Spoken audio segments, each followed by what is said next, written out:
idea for this film came to me in 1993 when I was living in India, in Lucknow, with my spiritual master, Papaji.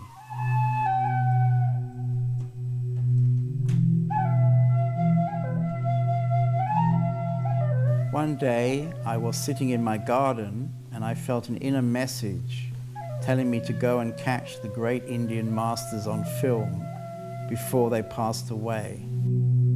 At that time, I had no equipment or skills, and I had no idea how to make such a film. But at the same time, I was very touched by the idea, and I must have kept it for a later date.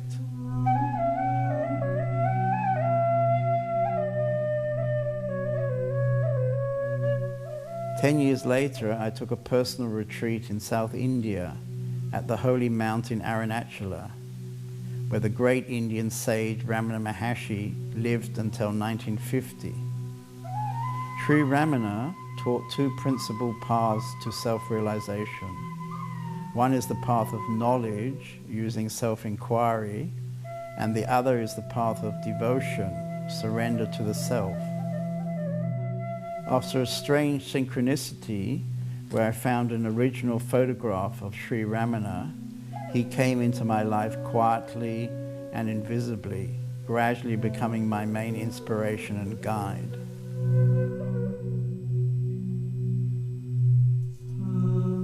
While reading about him, I found that some people think his greatness comes from the fact that his mind had been destroyed, that he spoke from the self like a wireless. This notion is also believed by many of the world's seekers who are searching for no mind. I was sympathetic to this idea, but I also had doubts. I asked myself whether it was possible to be alive and have a destroyed mind. So finally, years after the initial message, this question gave me the push to get a camera and start the first of many journeys through India, interviewing the old and not so old masters.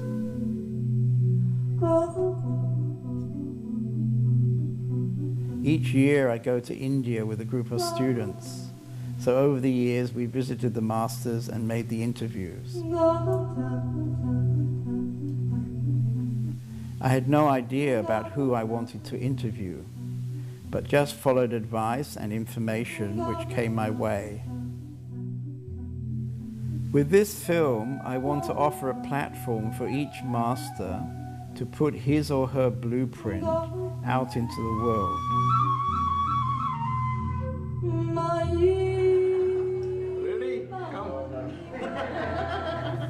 Of course, each person's spiritual journey is unique, and there is no actual blueprint.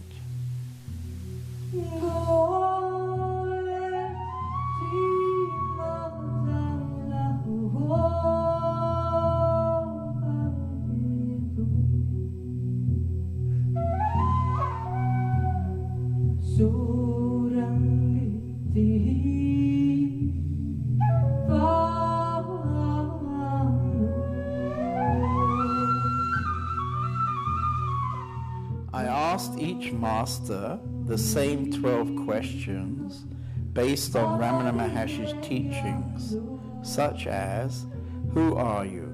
Do you have a mind? How do you perceive the world?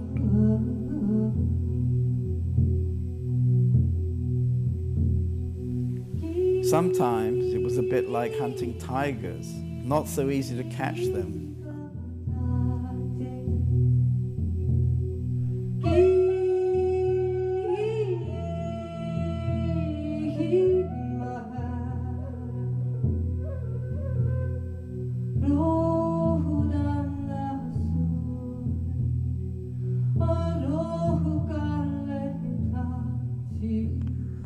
Before we start the questions, I understand that you have something to say about this title, Blueprints.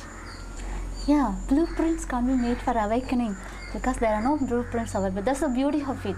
The moment you make the blueprint, see, you are freezing it. You're freezing the moment.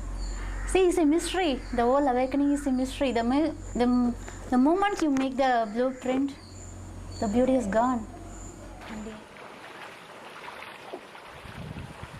Ramana proposed the fundamental question, who am I? Who are you?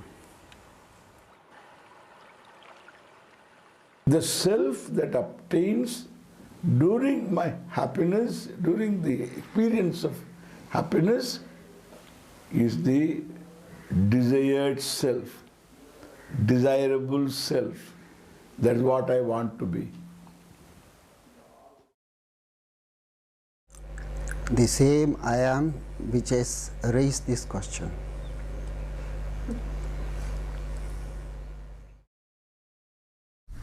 And when I know that I am not the doer, then I automatically know who am I. If I am not the doer, who can I be other than the source? I am not this, I am not that. I am what I am.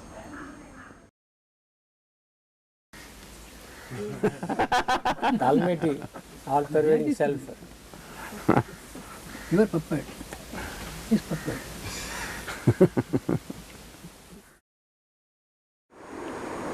I don't know.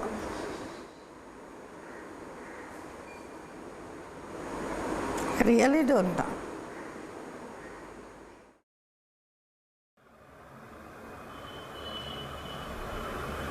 The right answer is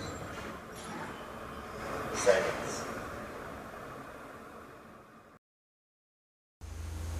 That's the beauty. When you don't speak, you really speak. ಅದು ಮೂಲವಾದ ಪ್ರಶ್ನೆ ಹೇಳ್ತದೆ. Is it the fundamental question?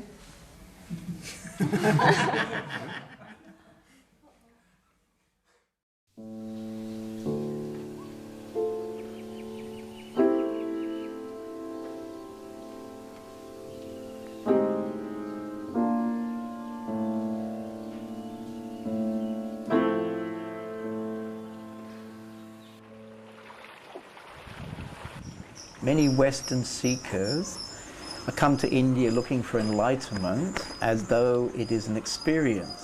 What is enlightenment?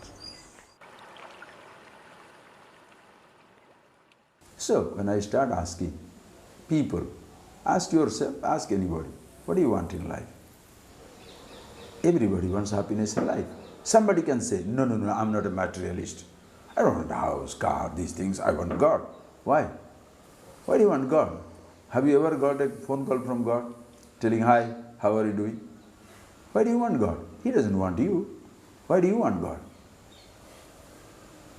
Most people want God, you know why? What the other person wants to get by hard work, this fellow wants to get by grace and prayer.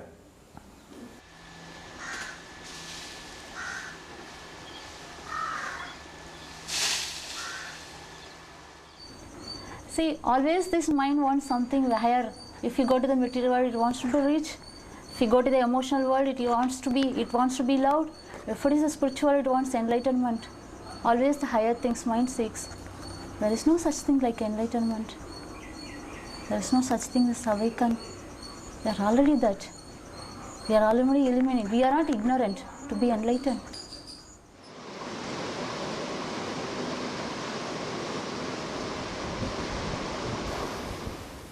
So it's not something to be obtained from the outside. No. Him say. You are dead. அது கொடுக்கறதும் இல்லை வாங்குறதும் இல்லை கிடைக்கிறதும் இல்லை மறைகிறதும் இல்லை.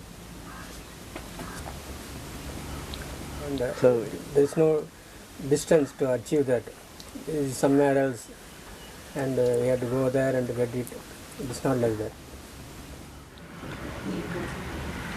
We don't seek experience. If you seek one more experience, then you have to interpret an experience. An experience is as good as you interpret it, how well you interpret it. We don't lack experience. See, one thing I'm telling you. See, I am seeing you, you are seeing me. This is one unit experience. In this unit experience, there is subject, there is object. This subject-object is opposed to each other. This duality. And this is going to be there all the time. If you resolve it for the time being, you don't become enlightened. You can resolve subject-object, in sleep it happens. So it can be resolved. There is no subject-object. That's all. The head is empty. Empty head is not enlightened head. It is a lightened head. Okay? It is an empty head. There is one which is the subject, which is also the object. That is enlightenment.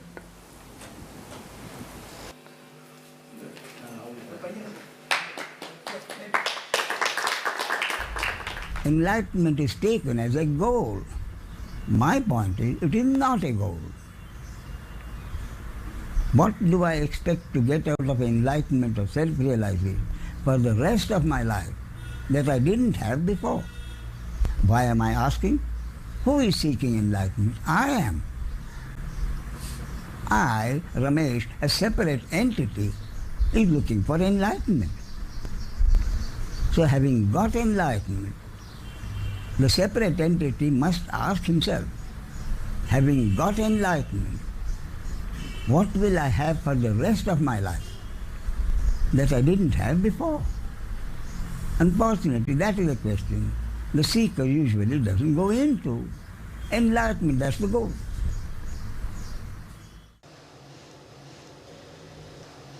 Enlightenment is, who is trying for enlightenment, he must be disappear. That is enlightenment. Such a short answer? Only one sentence. Enlightenment means who want enlightenment, that person must be disappear.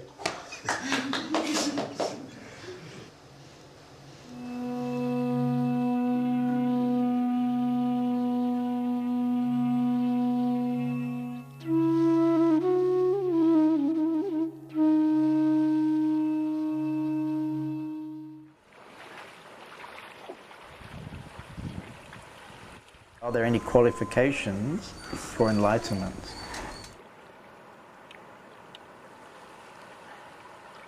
Qualifications?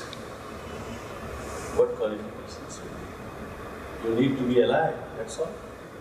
The first requirement to be awakened, to be enlightened, is to be alive.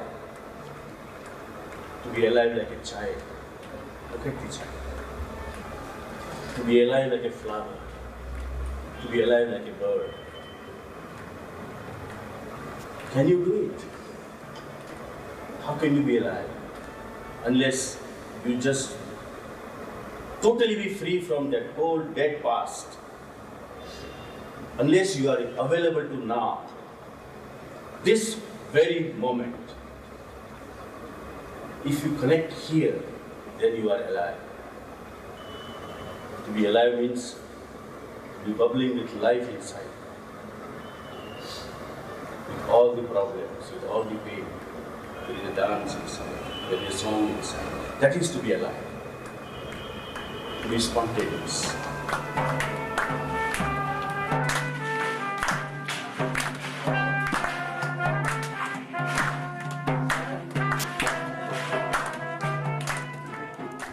ಜೈಕಾರ ಅದು ನಮಗೆ ಪ್ರಯೋಜನಕ್ಕೆ ಬರುವಂತಾಗ್ತದೆ.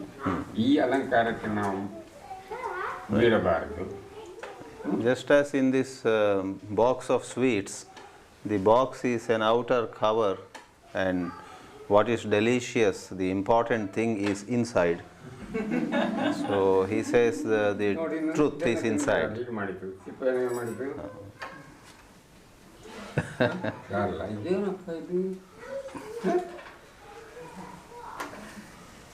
We should throw away the skin. ಇದರಲ್ಲಿ ಒಂದು cover ಉಂಟು.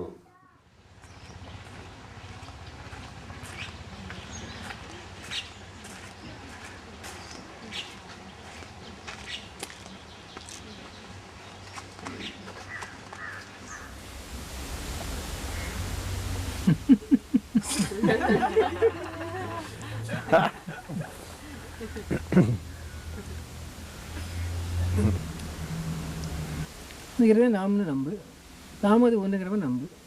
நம்பிக்கை தான் முக்கியம். இப்போ அந்த இறைவனை நாம், அந்த படமே நாம்ங்கும்போது நாம் we are there. That we are. When the world is pulling you, you immediately remember that. Immediately bring into the awareness. We are that we are. We are not different from the Lord. We are not different from the Almighty.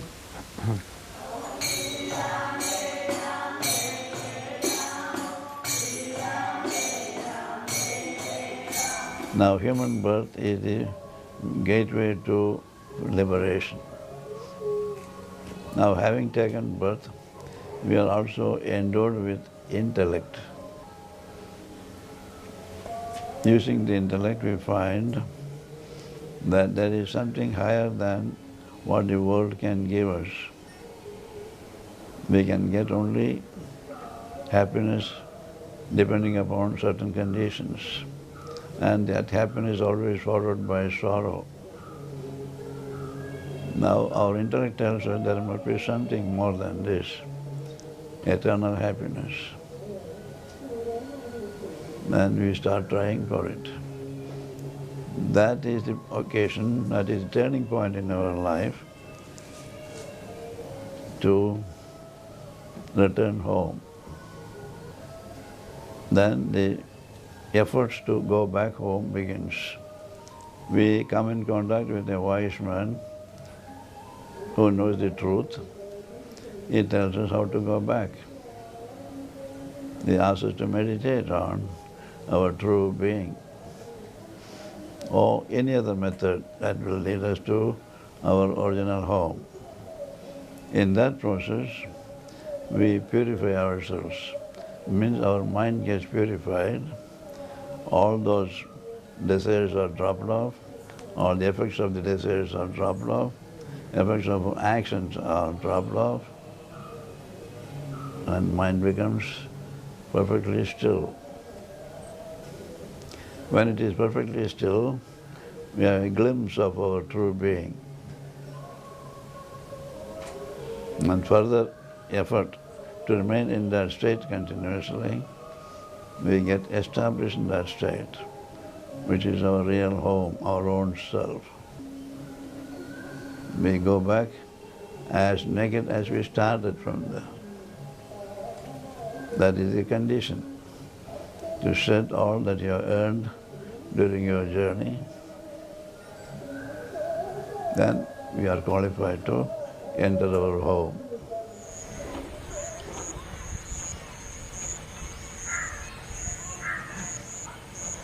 Truth doesn't need any qualification. Maharshi gives this example when you go to a haircutting salon, lot of hair, and then you want to rid of them, he has cut. Do you bend down and start measuring what all that have been, what all the long hairs, short hairs, how many of them, bundle them together, in one sweep you'd send them. You don't sit and start asking, measuring, counting, weighing, nothing. The whole non-truth has to be rejected right now, not tomorrow. What qualification do you need to be the truth? What qualification do you need to know that you are a human being? And Maharshi said, this place is the center for unlearning. Whatever that you have learned, gathered in your brain, when you unload yourself, the truth dawns. No qualification is necessary.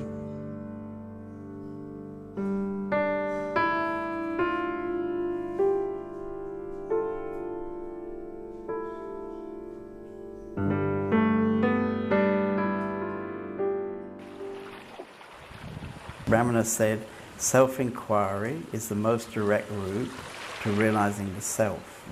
What do you say about self-inquiry? In self-inquiry,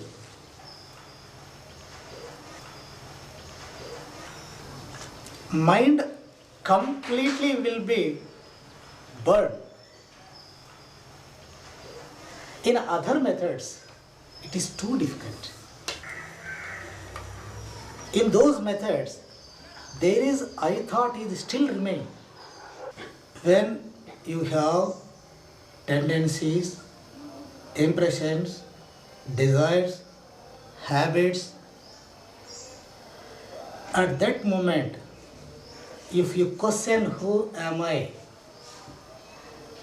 it is also one of the thought only. No use of question who am I.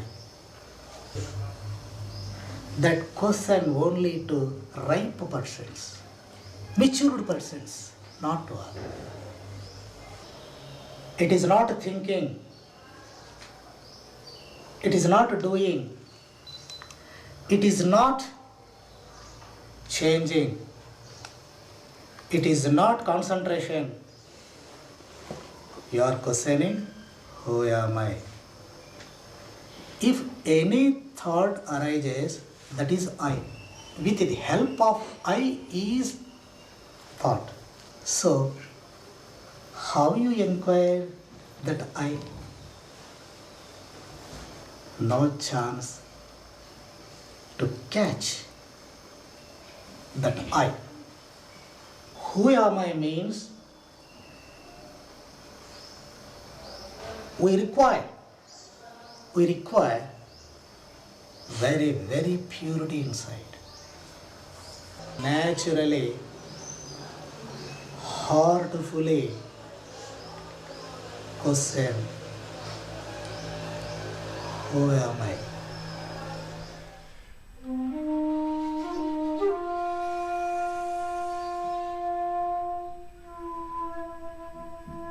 In your case, you did some sadhana? Yes, from the start. When I was 14, from then I began. Self-inquiry? Yes, yeah, I read his books. It was my father who went to Ramanashram, and he told me that Bhagavan says that you must realize yourself. And we began to do, you see, meditate. And one cannot get anything out of it. You cannot quell the thoughts within you. They will come like waves in an ocean. And then suddenly I saw Bhagavan before me. I never saw him before. I wanted to, but I saw his presence in a flash. So that was his Guru's grace. From then my sadhana began very progressive. You see, you must watch the thoughts which are entering in your mind. So just think, who is thinking, for whom these thoughts arise, and just only, it is not a question. You have to go to deep inside you to search for them, where the source of the thoughts. That's how I did. The translation is very good. I just grace. Who am I ಅಂತ ಹಾಕಿದ್ರೆ ಇದುವೇ ನಾನು ವಾಕ್ಯ ವಿಚಾರಕ್ಕೆ ಅದೇ ಮನಸ್ಸನ್ನು ಒಳಗೆ ಅಂತರ್ಮುಖ ಹಾಕಿದರೆ ನಾನು ಇದಲ್ಲ, ಇದರಲ್ಲಿ ಇರುವವನು ನಾನು. If you ask the question, who am I right now, then it usually leads to this body, right? You're going to ask the question to this body. But he says, if you go introvert and then ask the question, who am I, then it might lead you to somewhere. ಯಾರಲ್ಲಿ ಯಾವ ಪ್ರಶ್ನೆಗಳು ಉಂಟು ಅದನ್ನು ಅವ್ರು ಹೇಳಬೇಕು ಅಂತಿಲ್ಲ, ಪ್ರಶ್ನೆ ಕೇಳಬೇಕು ಅಂತಿಲ್ಲ. ನಾವು ಉತ್ತರ ಹೇಳ್ತಾ ಹೋಗುವಾಗ ಅವರ ಪ್ರಶ್ನೆಗೆ ಅದರಲ್ಲಿ ಉತ್ತರ ಸಿಕ್ಕಬಹುದು. ಇಷ್ಟೇ ನಮ್ಮ ಸಿದ್ಧಾಂತ. ಪ್ರಶ್ನೆ ಕೇಳಿದ್ರೆ ಅದು ಆಗೋದು. ನಮಗೆ ಹೇಳ್ತಾ ಹೋಗುವಾಗ ಅವರವರ ಪ್ರಶ್ನೆಗೆ ಬೇಕಾದ್ರೆ ಉತ್ತರವಿಲ್ಲ ಅಂತ ತನ್ನಿಂದ ತಾನೇ ಬರುವಂಥದ್ದುಂಟು.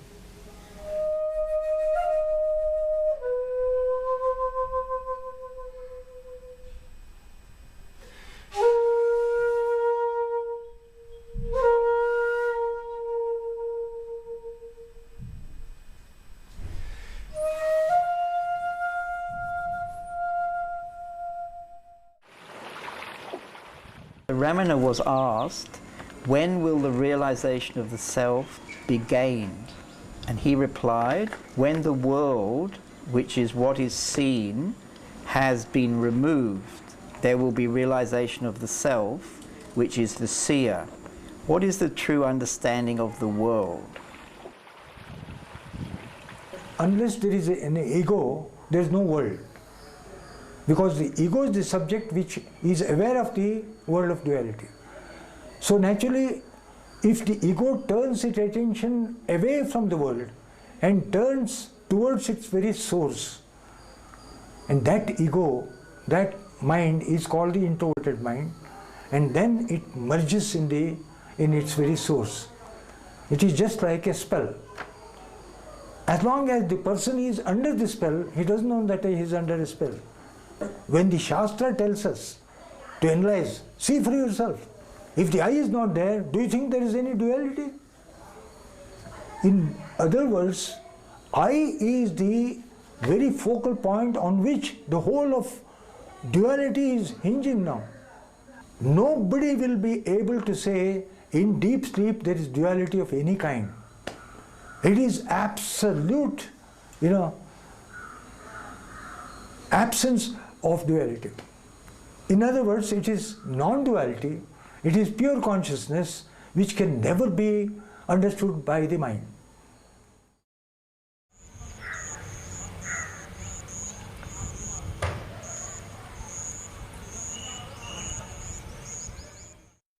You see, when you are sleeping, are you aware of the world? When you're sleeping, no. No. Then where is the world? Only when you awaken, the first thought will be that I have awakened, and you see, I must do my work. Then the thoughts begin to arise. Otherwise, there are no thoughts at all in sleep. So you're saying that the world is caused by my thoughts? Yes, by you.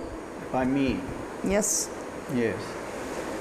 So how to remove the world is to remove the thoughts? Yes, I told you that the process of saying who am I and going deep into yourself. So by removing the thoughts, I'm also removing the world. Yes. Without thoughts, what is there? You are not there and I am not here, and there is no world. With the thoughts, you see, we need thoughts to live and act. Otherwise, we don't need anything.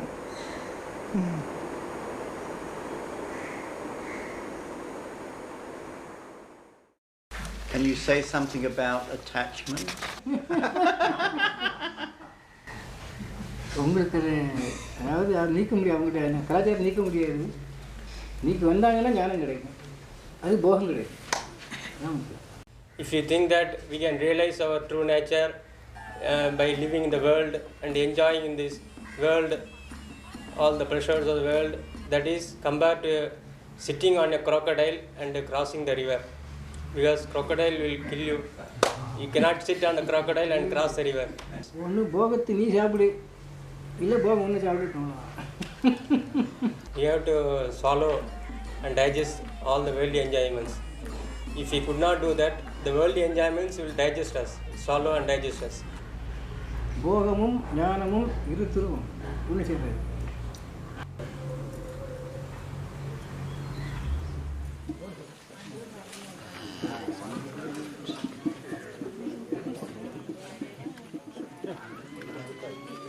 Creation is nothing but knowledge, is it not?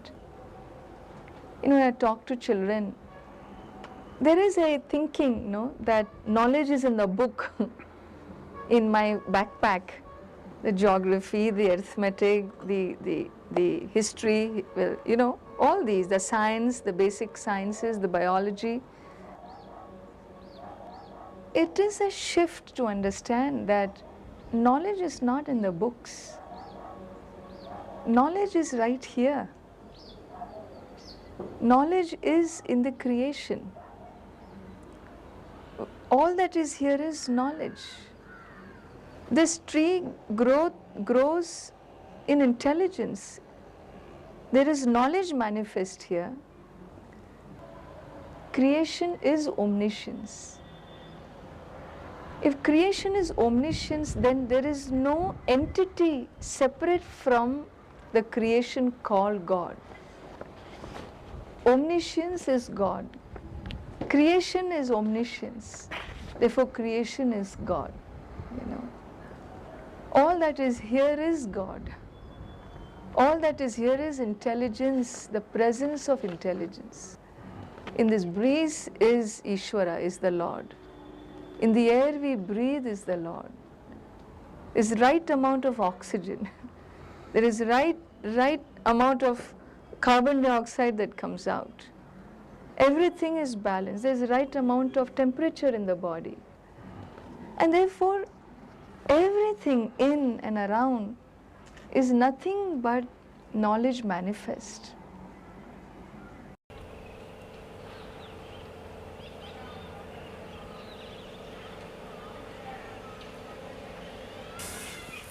Ultimately, what it means is enlightenment. Whether you say the world is there or not there, it doesn't matter. Because that the world is there is not a problem. Please see that. That the world is there is not a problem. That I am there is a problem. Right or wrong? That the body is there is not a problem. That the body is hungry is not a problem. I am hungry. That the body is dying is not body's problem. So you see, understand your nature, who you are, then let the world continue. How does it matter? Why should it disappear? Why my body should disappear? Why should thought should disappear? Why should anything should disappear? Let me disappear. Let me disappear means what? The sense of I, understanding, knowing what this word I means. It's a very one-pointed statement. It's only one word. That is why when you understand one word, all the words simultaneously explode. Everything is understood. That is why you don't have to throw your roles, you don't have to change your body, you don't have to change your religion, you don't have to change your belief, you don't have to change anything, you don't have to dismiss the world. Let it be exactly as it is. I play, work out.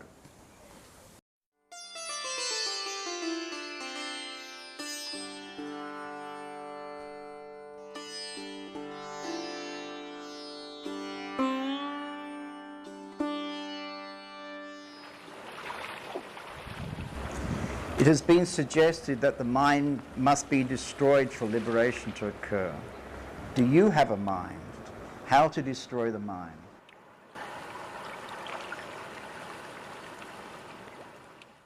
The world is, if it is real, it cannot be destroyed. If it is not real, it need not be destroyed.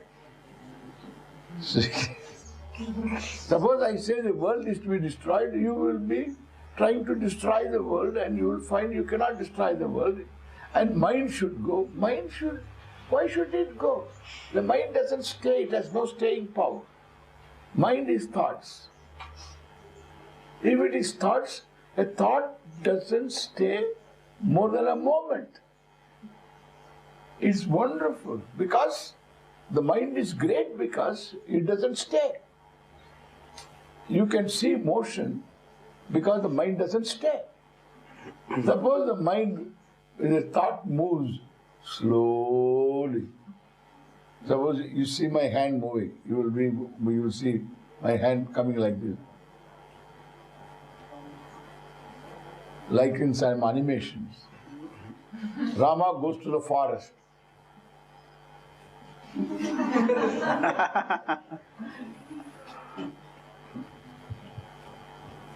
See the smoothness. Why? Because the mind is momentary. What is to? Why should you destroy? It destroys itself.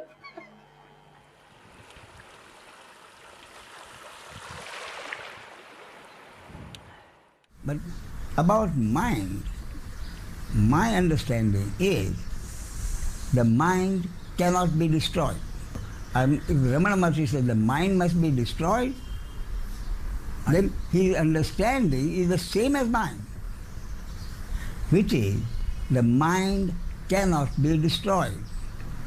The mind, according to my two aspects, the working mind and the thinking mind. The working mind has to be there even for a sage to live his life, for the simplest action to be done, for anything slightly more complex, where some planning has to be done. The working mind has to be there. In the ego, the doership has been destroyed. In the mind, the thinking aspect has been destroyed. So that, in the case of a sage, the working mind always functions. The working mind is always in the moment. Whereas the thinking mind is never in the present moment. The thinking mind is always either worrying about or thinking about what has passed or projecting into the future. Therefore, the thinking mind creates problems, imaginary, illusory problems about what might happen in the future, which is what causes unhappiness. So in the case of a sage, he is only concerned with what happens in the moment and is not concerned what happens in the future. Why? Because one of the total acceptances of everything is happening means whatever happens in future, no one is to blame. My understanding is that Ramana didn't actually say you have to destroy the mind. He used the word mononasa. Mano is mind, nasa is destruction. Mano nasa, what is to be destroyed? Not the working mind. You won't be able to live without it. Therefore, the mano nasa is the destruction of the thinking mind. Thinking mind aspect, that is to be destroyed. That's very good, very clear. Good? Yeah. There's a lot of misunderstanding about that. Indeed.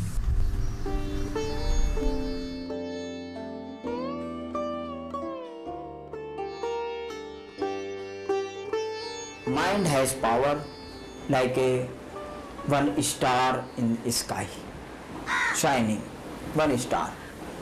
And consciousness or awareness is like a sky.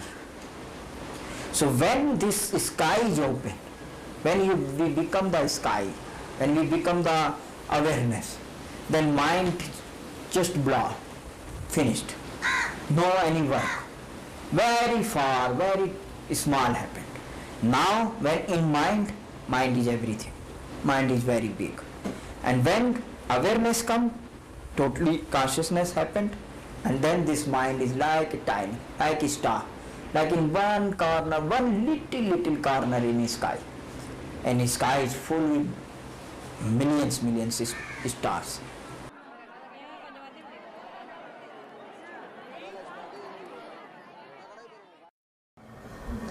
This is the question people are asking, how to destroy the mind.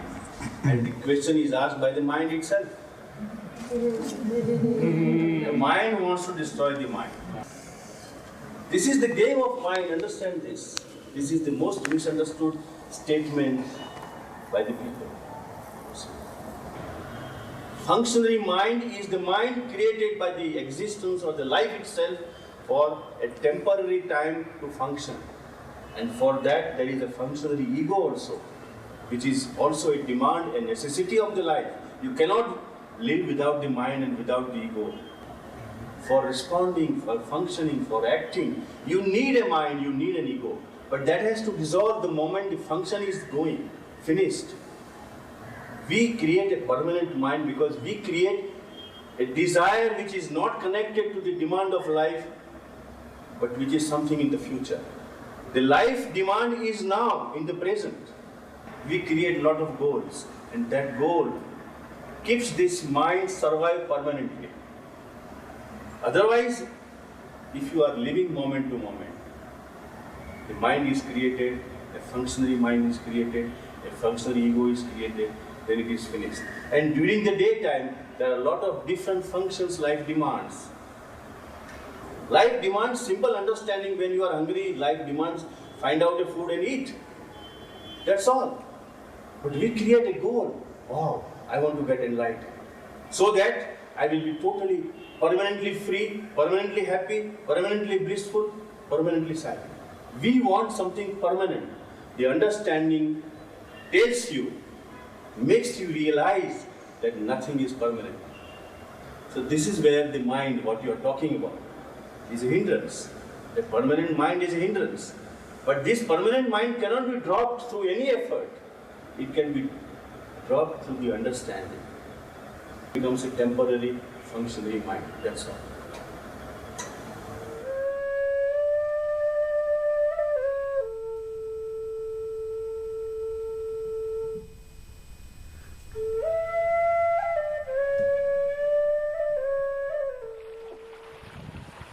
What about vasanas, the tendencies of the mind? Must these be removed before self-realization can become permanent? An ego without desires can never be found. Ego is always a bundle of desires, so to say. And if you analyze the ego properly according to the Vedantic Shastra, it's a bundle of desires. And these desires, when they become very powerful, they prompt you into action, because it is desire towards acquiring something from the outside world.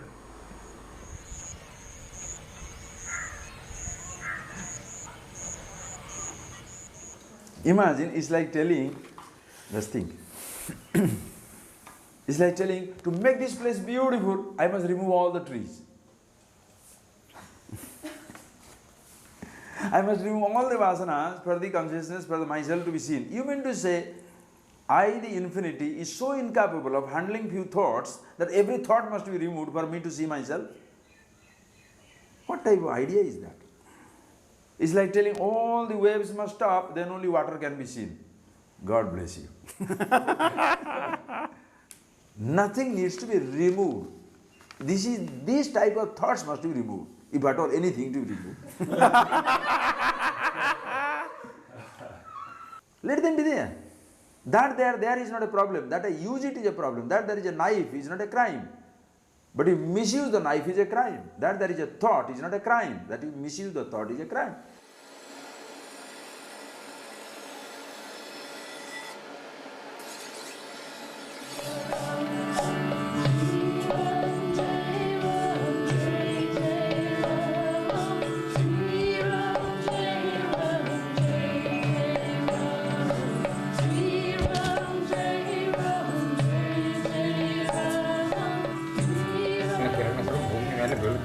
ಅಸಂಖ್ಯಾತ ಕಿರಣಗಳು ಅಲ್ಲ ನೋಡ ಈ ಎಲ್ಲ ಕಿರಣಗಳು ಹೋಗಿ ಸೂರ್ಯನಲ್ಲಿ ಕೇಂದ್ರೀಕರಿಸಿದಾಗ ಸೂರ್ಯನ ಏನಾಗ್ತಾನೆ ಸ್ಫೋಟ ಆಯಿತು.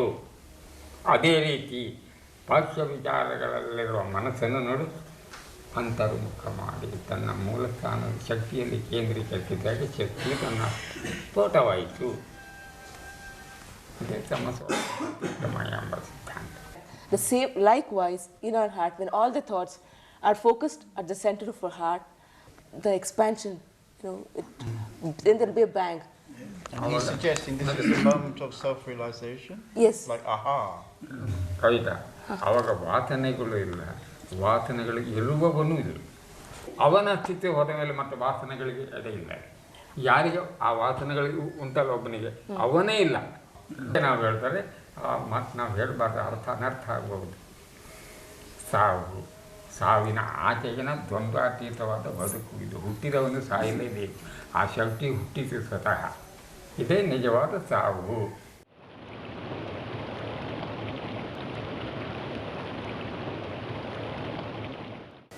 Can you say something about those tendencies? Tendency means every thought leaves an impression. Every action leaves an impression in our mind. That is why I use the word, we are gathered out of dirt.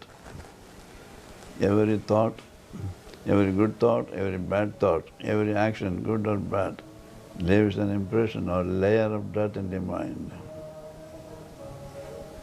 You can imagine what we had done many years ago suddenly comes to our mind now.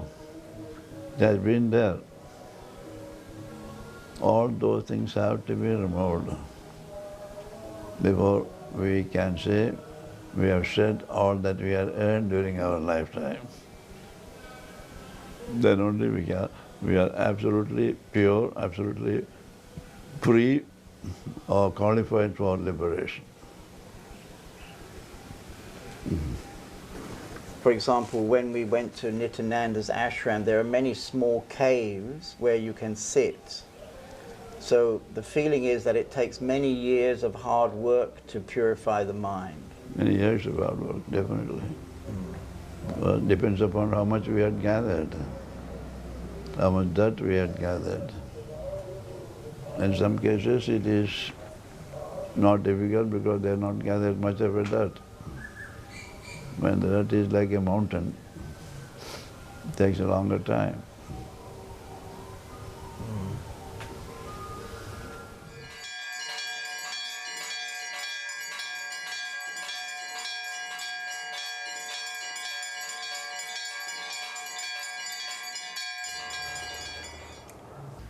The world is a playground, but what we are doing is we are claiming the ownership, possessiveness.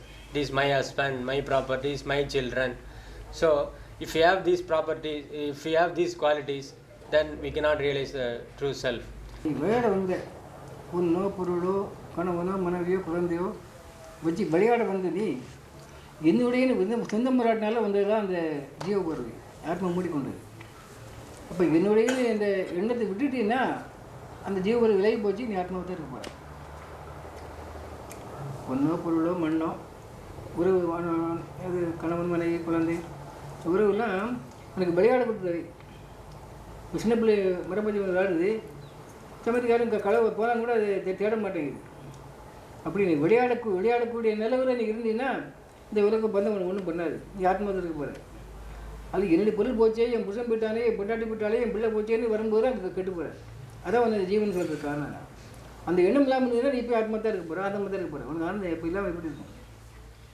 If we are not attached with this any worldly attachments, any gain or any loss to the properties, loss of relationship, we are not attached with any, we are not having any mental tendency, any sorrow, any worries or any happiness, then we are that Brahman. There is no doubt in it. We are that self. For that we have to do this sadhana. To get rid of this all worldly thoughts, we have to do the sadhana.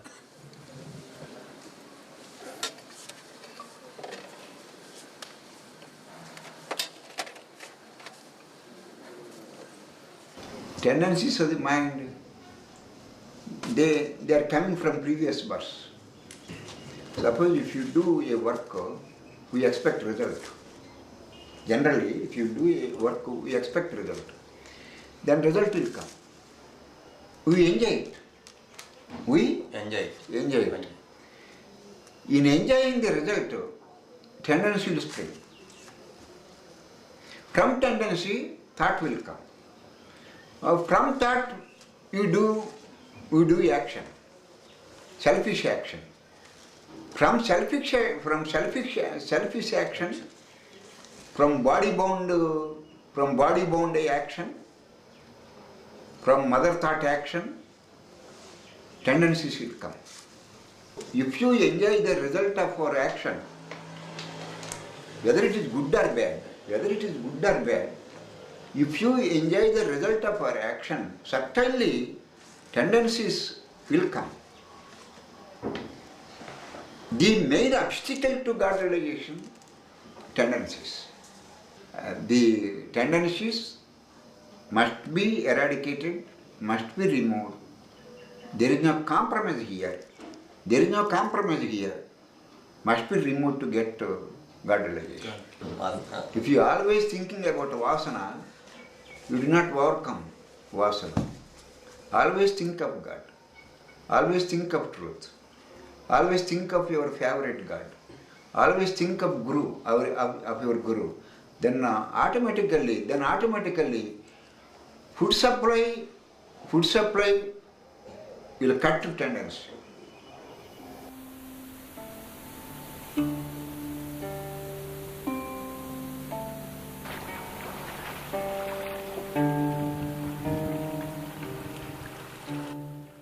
At the end of his book, Self-Inquiry, Ramana mentions Jivan Mukta as the enlightened state. Are there stages of enlightenment?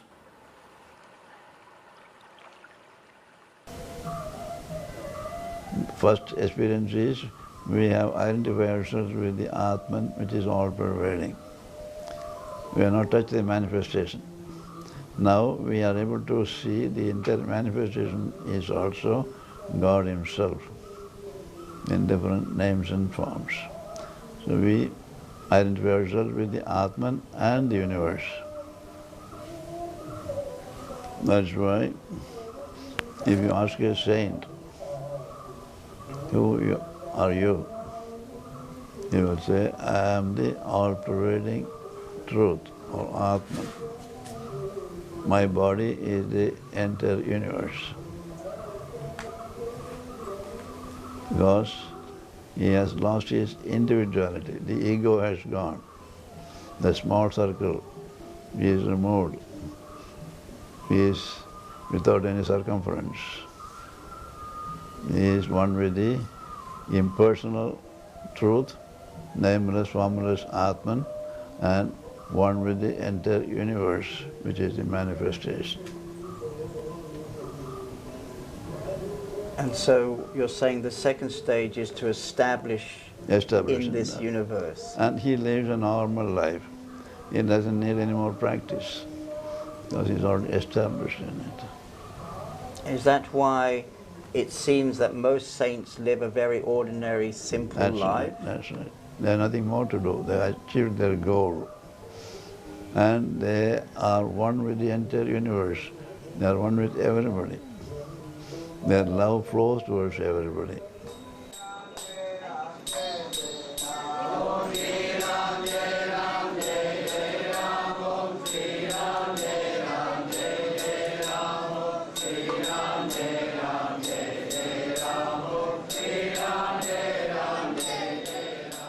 But I don't believe in these stages. You are that. There is a stage in the self. Who can create stages in the self? I don't want to ridicule the books or what the authors, I don't know. But that's what I feel, there is no stages. That's what the truth to me is, there are no stages. Then somebody will say there are 100 stages, you walked only 4 stages, then Ramana has to walk rest of the 96 stages, right? So who fixes the stages here? There are no stage. Either you are the self or you are not. Either you are in the mind or you are not in the mind, that's it.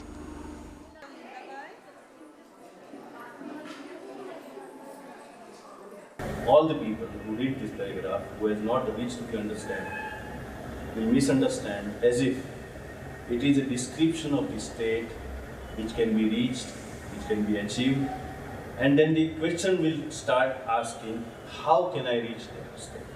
How can I become Jivan Mukta? How can I become Jivan Mukta?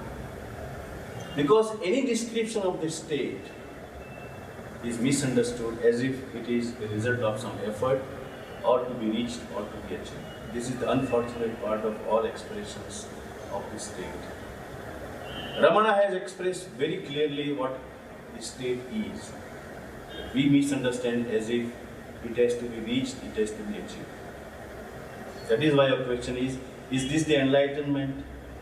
This is a desiring mind which is misunderstanding and creating a desire to reach that state. I am saying that it is a plain description of the healthy state of your being.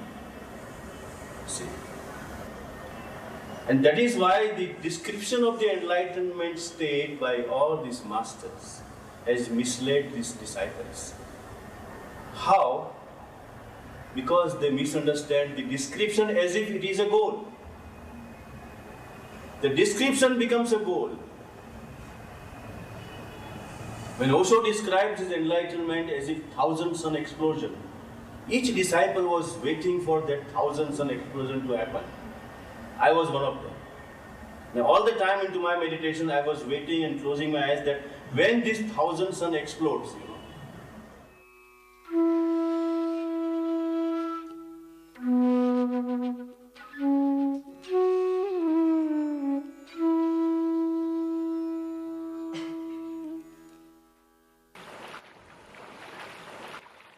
It appears essential to meet a guru and to stay with that guru. Who is the guru? What is the guru's role? How to recognize a true guru.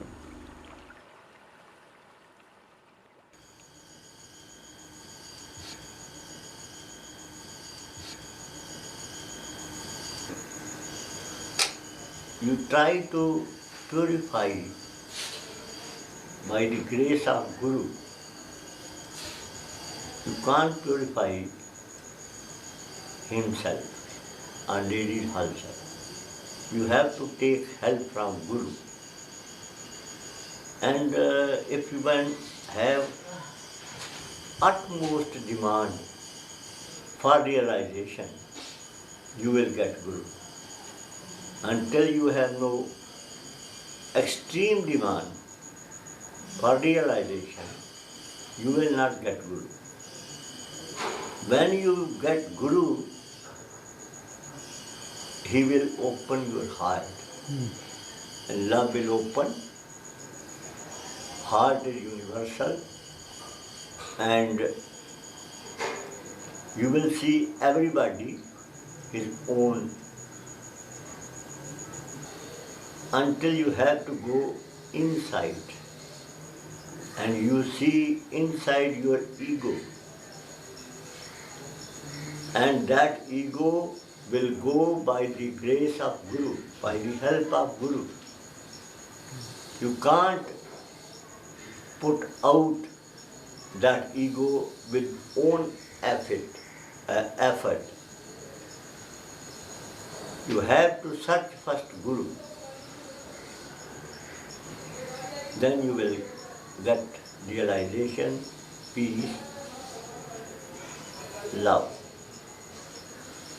Just like a dirty water connected with Ganges, Ganges automatically purify that water. Understand? Ganges will not come to dirty water. Dirty water will connect Ganges. If you have extreme desire to realize, your Guru will come, Guru will meet you, and he will give you peace. He will open your heart.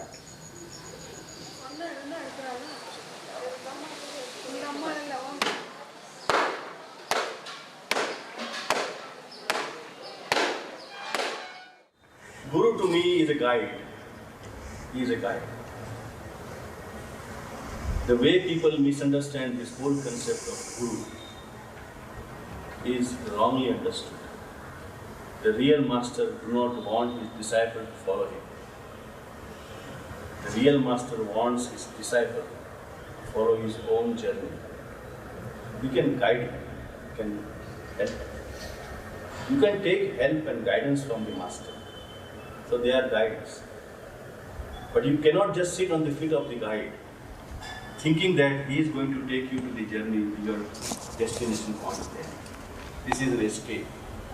This is not the truth. And the reality is, there is nothing that you can do.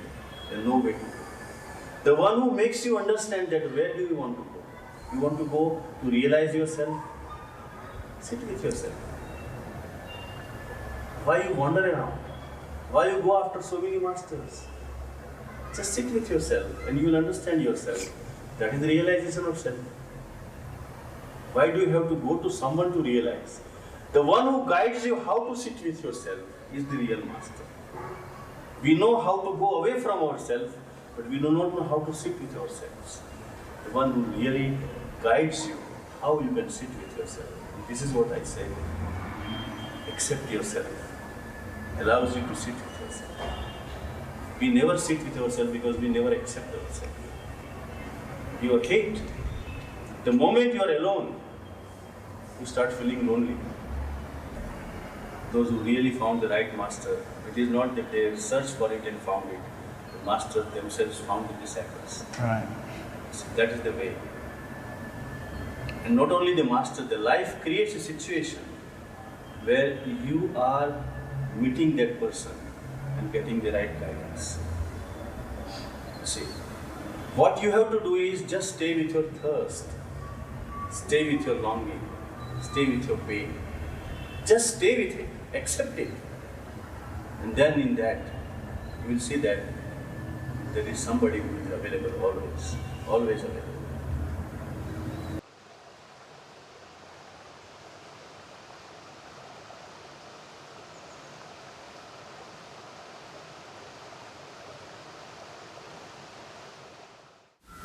என்ன இப்போ இந்த 2 பூமி இருக்குது, இந்த இடத்த வாங்கியிருக்கிறேன், ஜனம் சாப்பிடணும், தண்ணி வேணுங்கிற மாதிரி இந்த இடத்த விட்டு தோன்றான், கோத்து தோன்றான், தண்ணி கிடைக்கல, இன்னொருத்த வரார், அங்கே தண்ணி விட்டு சுற்றி காட்டார், அங்கே தோன்றான், அதில் நேரத்தை வண்டி முடிக்கிறான், ரொம்ப களைச்சி போகிறான், இன்னொருத்த வர இங்கே நீர் விட்டம் இல்லையா அங்கே இருந்து காட்டார். இப்படி சுற்றி சுற்றி காட்டும்போது இப்போ மாஸ்டருடைய பார்க்கும்போது போது சொல்கிறாங்க, தண்ணி சாப்பிடுறது இல்லையே, ஒரே இடத்துல நீ ஜானுக்கு வேணுங்கிற மாதிரி தோண்ட ஆரம்பிச்சேன்னா அது கண்டிப்பாக தண்ணி கொடுத்துரும். நம்பிக்கை வரணும். We should pray to the Almighty, please show your compassion. I want to go deep into the teaching and I want to absorb all the teachings. I want to experience and practice it and experience it. Make this my own experience. And if you pray to the Lord and dig one well, then you will definitely get the water.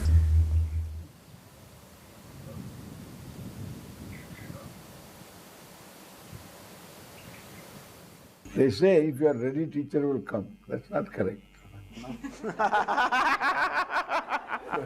If you are ready, you will spot the right teacher. You won't get carried away. If one is half-baked, then he easily gets carried away. You go by the length of beard. While teaching takes place, there is no teacher or teaching, only teaching is there. Teacher goes, only the topic, and you see the topic, and the topic is you.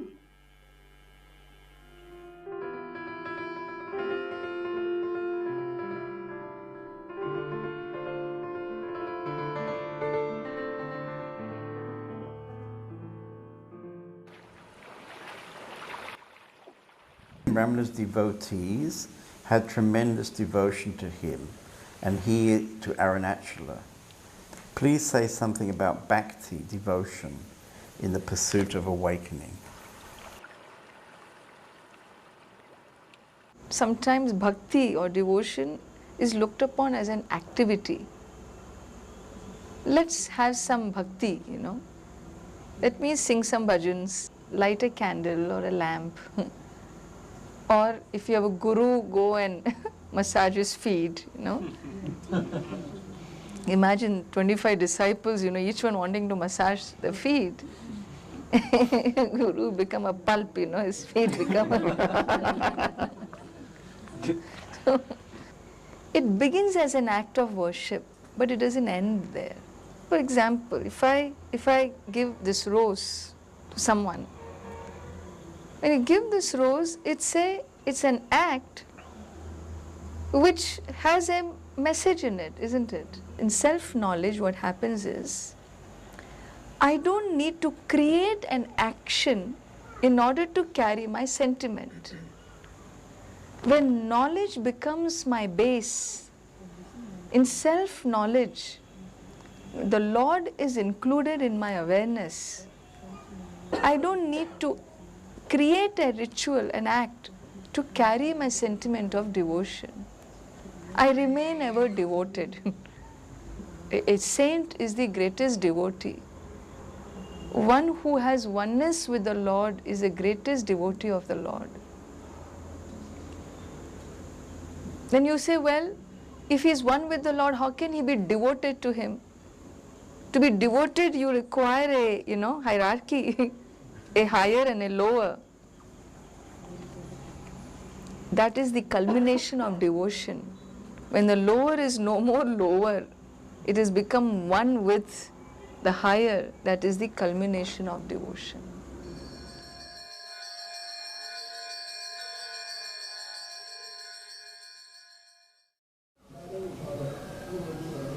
If you ask, what is devotion? Yeah, what is devotion? Here, our master has taught us devotion is one of the simplest and the safest way to return home. In the beginning, we see the divine or the Supreme Being as separate from us, because we have not understood that we ourselves are that. We think of him as a personality outside us or as a power outside us and give all our love and devotion to him. Then we come to understand that he is seated in our own heart.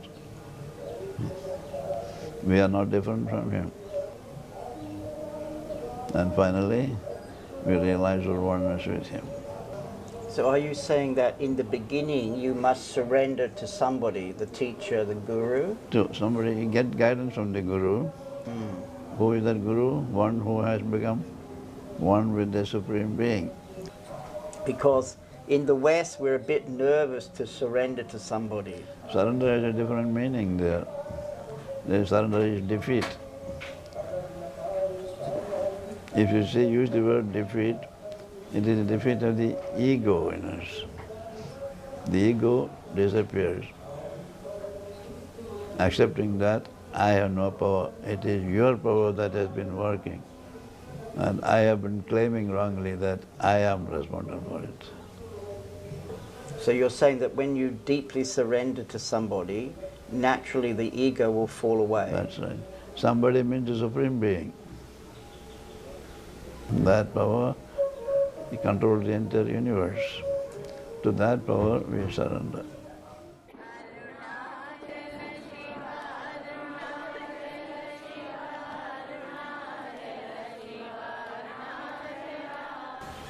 பக்தி இல்லாதபடி சுத்த அத்வைதம் நாம் ஆத்மா தான் நாம் பரம்பொருள் தான் அப்படின்னு போனால் நிறுத்தி நிற்கவே முடியாது, கண்டிப்பாக கீழே இறங்கிடுவான்.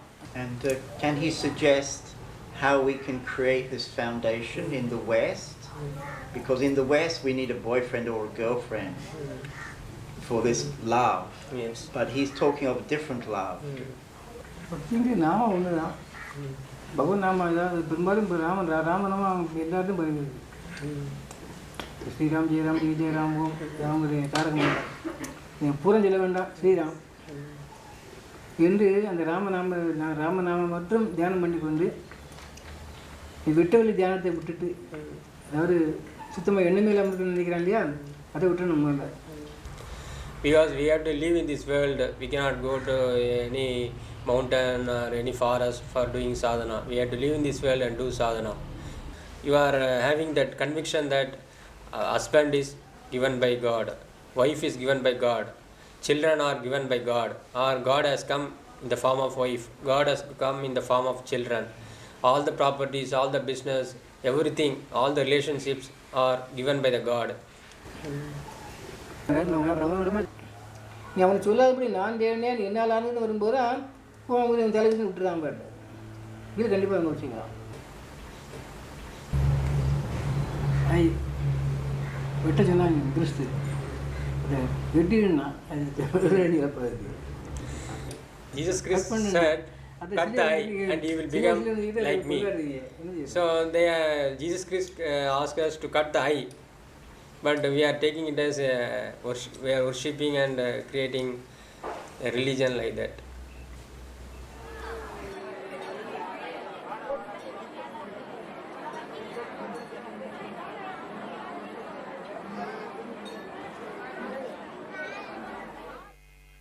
Suppose I say,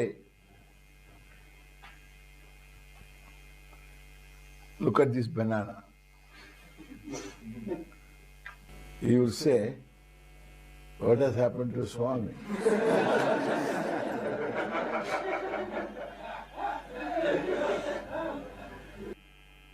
You want the Swami to be right.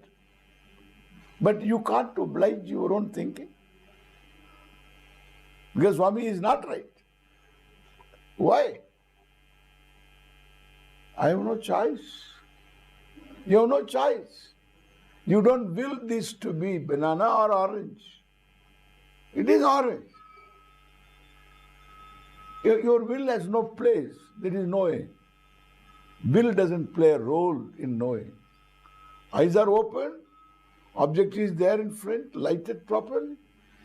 Sight takes place. If it is orange, it is orange. If it is banana, it is banana. And suppose I say, look at the bunch of oranges. For a change, okay? This is for a change. What choice do you have? You don't have a choice. And therefore you surrender totally to your eyes, correct? Your surrender, your Atma, ego, Manaha, everything is just at the altar of your eyes. This is what we say surrender.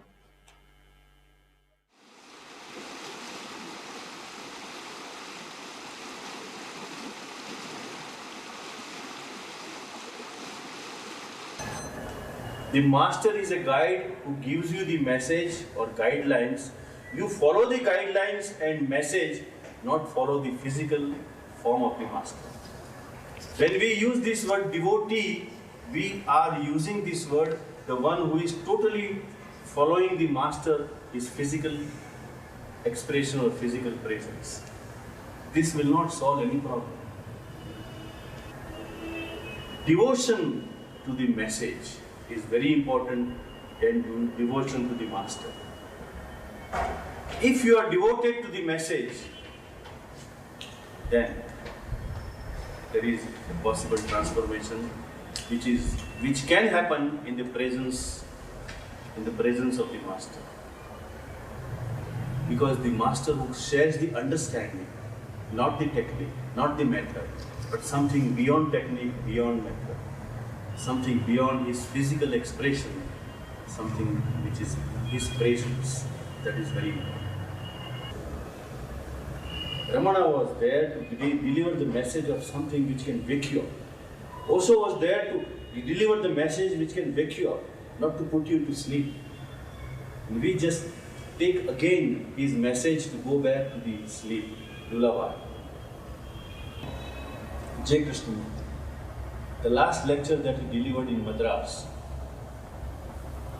he was 85, he was sick, and he started looking around. He saw the same faces again and again, listening to him. And he asked these people, don't you understand, sir? Can't you understand what I'm saying? I'm saying since 50 years, I see you every time sitting in front of me. Don't you understand anything what I'm saying? Or am I doing a spiritual entertainment, sir? Am I doing a spiritual entertainment, sir? And started crying like a child.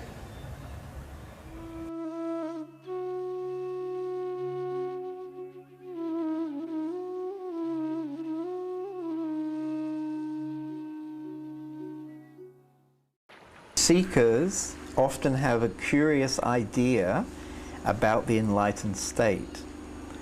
Please describe your typical day and how you perceive the world.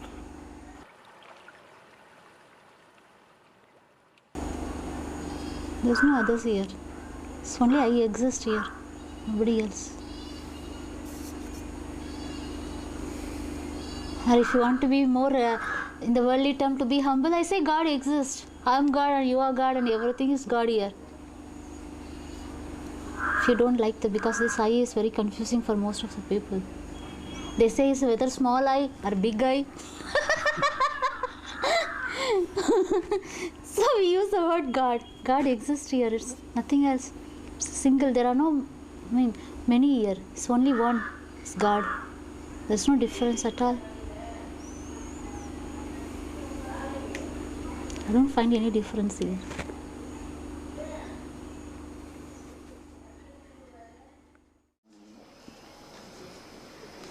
Jnana sees the world, not separate from himself.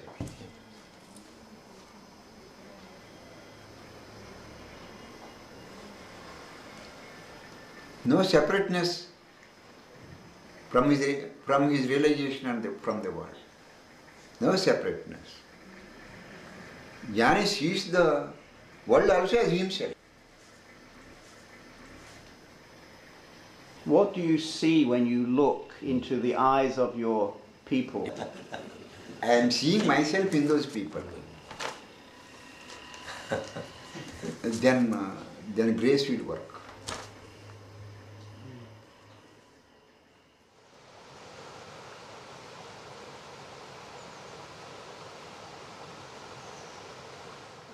I feel like everybody. I don't feel I am something of a realized soul or anything. Just like them, I play with them and I talk with them, and sometimes I'm very naughty. You're naughty? Yes, of course. They like it very much. Even in the car, I go on singing. Yes. When I'm singing, I'm immersed in the song. I forget myself. In Bhagavad Gita, Arjuna has asked what you asked me now. Oh Lord, what is the description of a wise man? You know, Krishna completely ignored the question. You know why? Because if he says, a wise man speaks Sanskrit and speaks very slow, tomorrow 5 billion people will start speaking Sanskrit and very slow. Does he move? Yeah, very fast walking. Everybody will start doing fast walk. It's like Gandhi, Khadad. So anybody putting on Khadad, can you make him a Gandhi? A wise man may sit down in a particular way, walk in a particular way, but a particular way of sitting down, walking, speaking, living doesn't make you wise. A wise man can choose a lifestyle, but there is no lifestyle of the wise. Be wise and choose your lifestyle.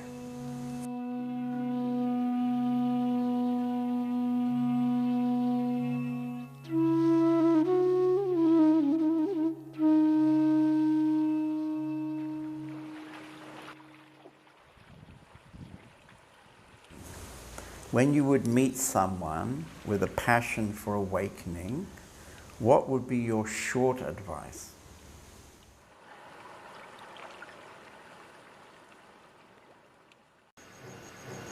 I have only one message, spiritualism. That is called peace. Love will open automatically. Love is not in mind and intellect. Love in heart.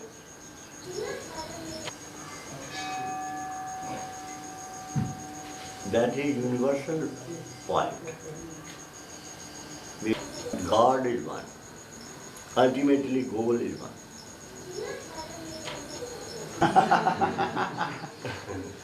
I am being a spiritual man, my method is one for every country.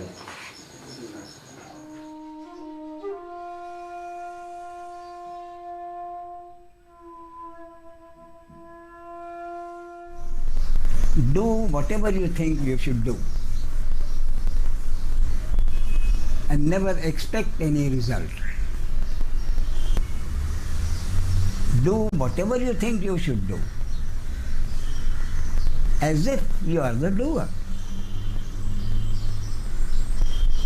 Total free will. What is life? Daily, one situation after another situation.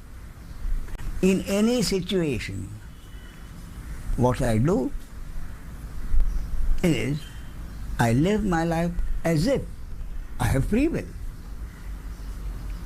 In any given situation, I live my life as if I have total free will. with the total understanding that I am not the doer.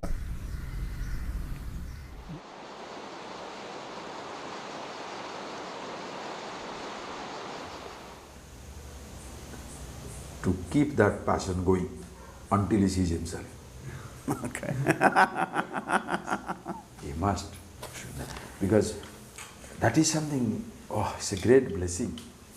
A person is looking at himself, looking for himself, is like a river has taken a turn. Whatever way you can help him, help him. Because the person is available. And that is the time he is vulnerable. It's like the snake, when he is removing his skin, very vulnerable time. You can kill them just like that. A person who is changing his lifestyle, looking for a direction, is very vulnerable.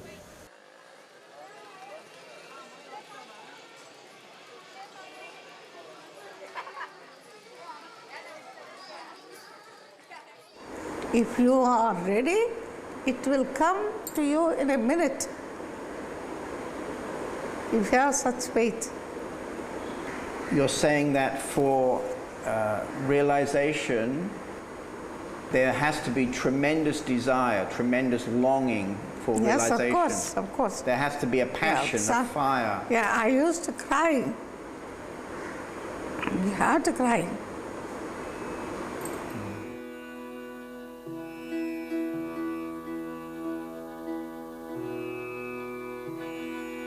Spirituality is not just about healing. Spirituality is not just about getting over some abuses in childhood. Spiritual life is a lot more than that. Spiritual life is seeing myself as free in spite of the abuses, in spite of what happened to the body-mind. I am not the body-mind sense complex. Self is free, it was ever free.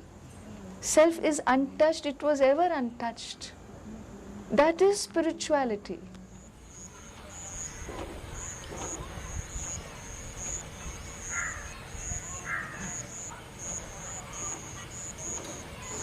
And if you approach a person who is really a Shrotriya Brahmanishta, he teaches this is the correct method. And there is no question, there need not be any doubt that he will definitely deliver the goods, bring you that sense of conviction, after which you will never, waver, and you will never get any doubts also. That was the case, in my case, when I saw this teacher, I got it. I am convinced. And I need not seek anybody else's advice also. In fact, a stage has come when I can give advice to others. So such a powerful personality I came across. I was lucky.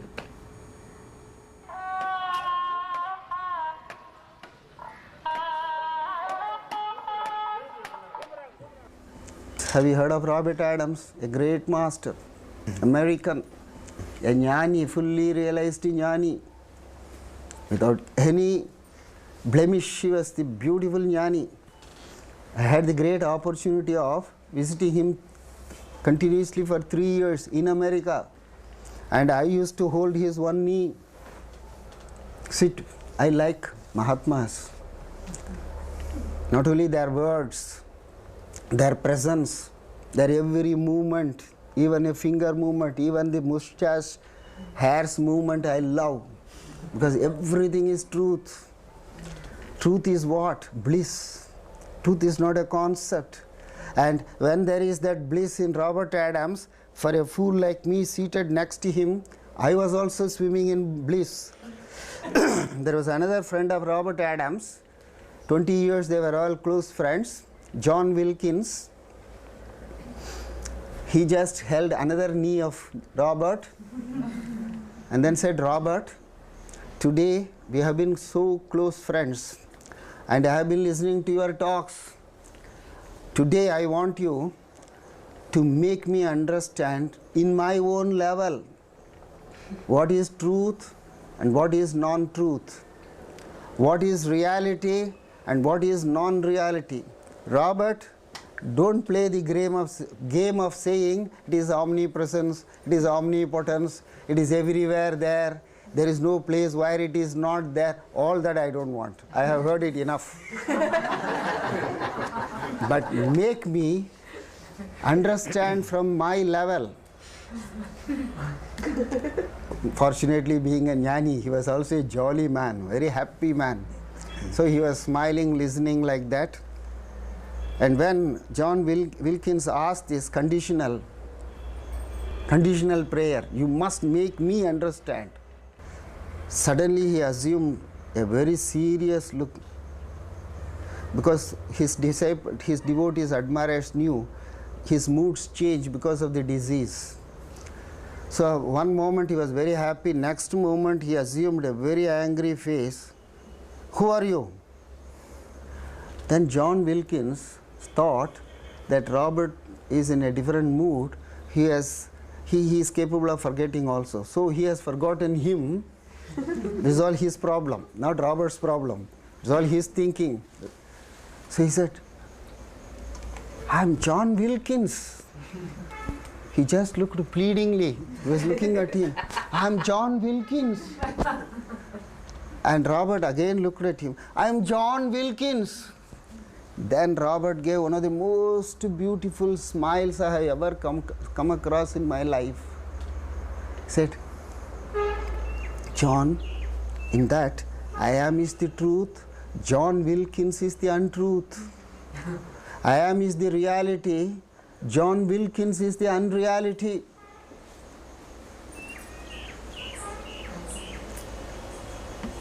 There were 70, 80 people in the hall.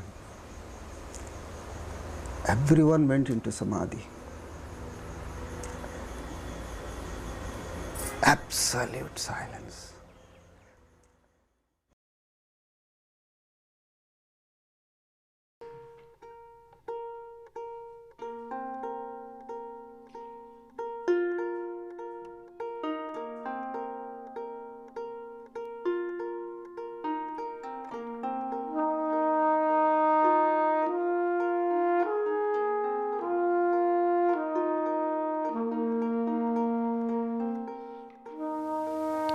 Each interview was a beautiful meeting in presence.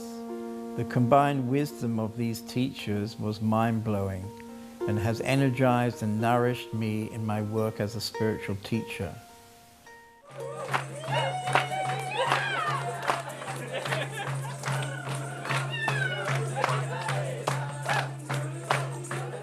We have been welcomed back on regular visits to many of the Master's ashrams, and several have become good friends.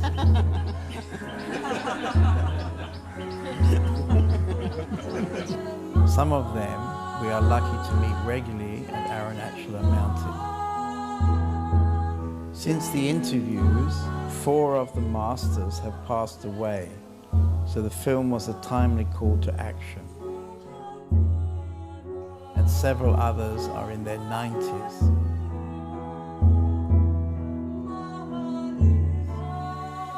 It was a wonderful experience to meet them and capture their blueprint of truth to share with others.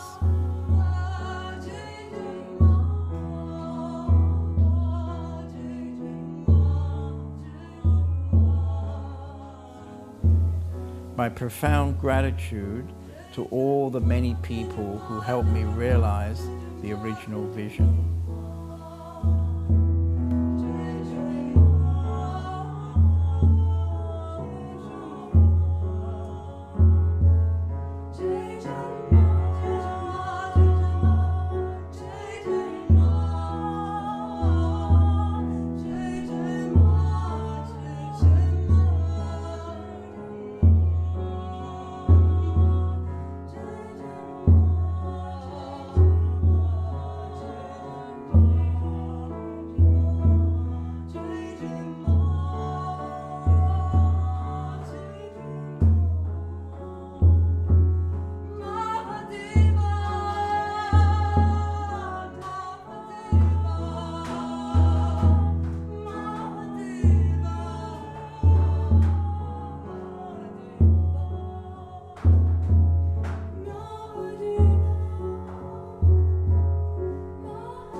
because we're Western people, we don't have much time, and so we would like to awaken very quickly.